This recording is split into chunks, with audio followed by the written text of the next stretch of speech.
Do you want to live in an HOA or do you not want to live in an HOA? Let's talk about HOAs and the positives and the negatives and just some information that might be helpful to you if you aren't really sure what that means. HOA stands for Homeowners Association, and sometimes they're called Property Owner Associations or POAs. And there's all different shapes and sizes and kinds and personalities within an HOA. And so there are things that you need to understand if you're considering buying a home that is inside an HOA. Now, what happens? Let's say that you find a home in a resort community like Hideaway in Texas. There's going to be an initiation fee to be a member of that community. So you've got this larger amount, and we're talking about several $1,000s. They have gone up in the last few years, but some of them are around $7,000. Some of them go up to nearly $20,000 just for the initiation fee. And so you have to pay that, or someone has to pay that when you buy that property. So the HOA requires that fee. Now, it can sometimes be negotiated with the owner of the property who is already a member of the HOA. Sometimes it can't. So it just depends on the individual HOA and the individual seller and all the circumstances around that. But you can have an initiation fee. And then typically there's a monthly fee as well. And so that HOA monthly fee could cover things like your trash. It could just cover the lawn maintenance at the front gate. It could have a security gate, and they may charge a bigger amount of money per month because there's security guards at the front gate. It just depends on the HOA. So what are some things that you need to think about? Well, the costs, of course. If you're buying a house and you have an agent, they're going to find out all that information for you. What are the costs involved?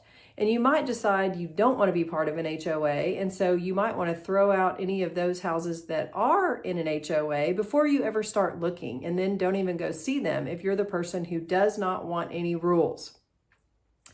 Speaking of rules, that is a big part of the HOA.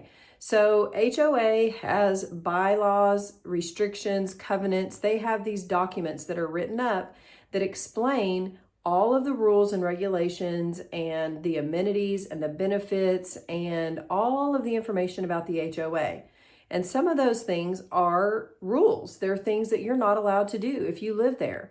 And so let's just say there's a neighborhood where you're not allowed to park a work vehicle in your driveway overnight. You're not allowed to park on the street. You're not allowed to have guests park on the street. You can't have a trailer in your driveway. There are HOAs that those are the rules. And so if that's the neighborhood that you're considering, you need to be really okay with those rules. Some HOAs have like a clubhouse, or maybe they have some meetings that they hold, and you're allowed to participate in those things. If you pay to be a member of the HOA, then that's one of the amenities that you have for living in that neighborhood.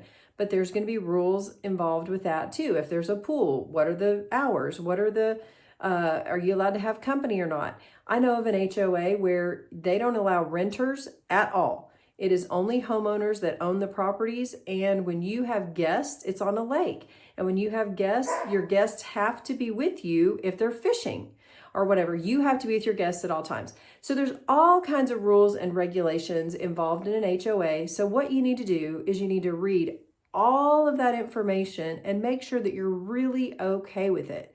And if you're not okay with it, don't take on the attitude that, well, it won't matter, or it might matter. And in some of those situations, you can be fined. In some of those situations, they can really control things about your yard or about your house color, a lot of things. So you need to make sure that when you are considering joining an HOA and living in an HOA neighborhood, that you are really truly comfortable with all the rules involved there, because you're going to have to live by them. And if you're the person who knows, I don't want anybody telling me what to do. I want to park whatever I want. I want to have as many people as I want. I want to paint my house purple if I want to. Then you do not want to buy a house in an HOA. I hope this helps, and I hope you'll like and subscribe for more homeowner information and real estate info. Thanks, guys. Bye-bye.